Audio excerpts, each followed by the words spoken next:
Web film বা যখন একটা ফিল্ম দেখবেন তখন কিন্তু আপনারা বুঝবেন না যে ওই সিনটার পিছনে বিহাইন্ড দ্য স্টোরিজ কতটা মানে ঝামেলার হতে পারে, কতটা ঝুঁকিপূর্ণ হতে পারে।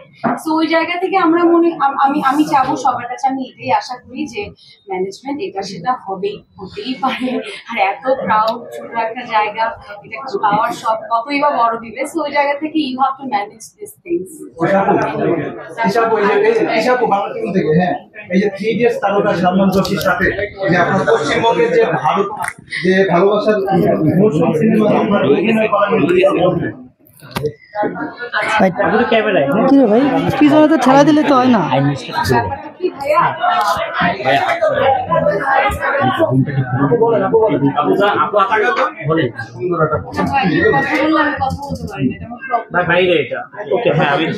আচ্ছা, দ্য থিং ইজ নিউজ তো আসলে অনেক হয়, সত্যতা কতটুকু থাকে কতটুকু না সেটা আপনারাও ভালো জানেন, আমরাও ভালো জানি, অডিয়েন্সও ভালো জানে।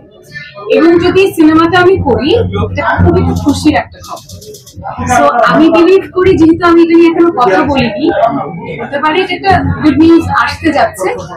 আমি হয়তো এটা নিয়ে এখন কিছু বলতে চাচ্ছি না, কারণ হয়তো নতুন কোনো সারপ্রাইজ নিয়েই হয়তো আপনাদের সামনে আসবো। আপনারা অনেক নিউজ করেছেন, এটা আমি দেখেছি, আমি নিজেও দেখেছি, বাট আমি তখন আসলে কিছু বলিনি।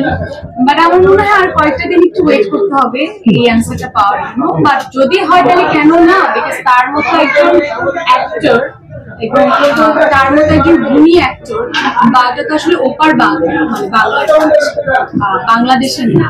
সো এটা যদি আমার ক্যারিয়ারে আমি প্লাস করতে পারি, তাহলে তো আমি বলবো যে আমার জন্য, আমার ক্যারিয়ারের জন্য অনেক বড় একটা সুখবর। সো আর কয়েকটা দিন যাক, তারপর দেখি। আপু, আমার আরেকটা কোশ্চেন, যে এই যে ভারতীয় সিনেমার পাশাপাশি মানে বাংলাদেশের কাজ নিয়ে কোনো খবর আছে কিনা?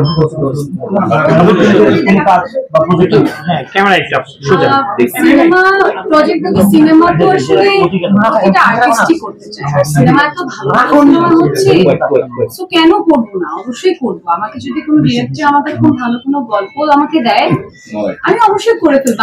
আমি তো বাংলাদেশি মেয়ে, আমি তো চাবো আগে বাংলাদেশি ফিল্মই করতে। বাট যখন বাংলাদেশি ফিল্মের একটা প্রপার জায়গা আমি খুঁজে পাবো অ্যাজ এন আর্টিস্ট, তখন তো আমি অবশ্যই করে ফেলবো।